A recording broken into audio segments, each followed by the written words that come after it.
এক ভদ্রলোকের 5 ছেলে। বড় ছেলের নাম বাঙ্গা, মেজো ছেলের নাম বাসি, সেজো ছেলের নাম পচা, তারপরেরটার নাম মুত এবং ছোটটার নাম পাংচার। একদিন ওদের বাড়িতে এক অতিথি আসছেন। তখন তাদের বাবা বললেন, আপনি এসেছেন, বসেন বসেন, বাঙ্গা চেয়ারটা নিয়ে আয়। তখন অতিথি, না না আমি বসবো না। তখন তাদের বাবা বললেন, আরে না বসুন, কয়টা ভাত তো খেয়ে যাবেন, বাসি ভাত নিয়ে আয়। তখন অতিথি বললেন, না না জাস্ট খেয়ে এসেছি, খাবো না। তখন তাদের বাবা বললেন, কিছুই খাবেন না, তা হয় না, পচা দই নিয়ে আয়। তখন অতিথি বললেন, না না দই খেলে আমার ঠান্ডা লেগে যায়, প্লিজ আমি খাবো না। তখন তাদের বাবা বললেন, তা কি হয়, কিছু না হোক অন্তত এক গ্লাস জল তো খান। এটা বলে জুড়ে ডাক দিয়ে বললেন, ওরে মুতে জল দে তো।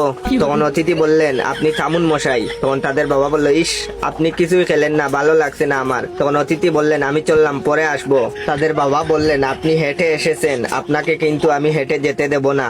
এটা বলে বললেন, পাংচার সাইকেলটা নিয়ে আয় তো বাবা। এটা শুনে অতিথি তো বেহুশ।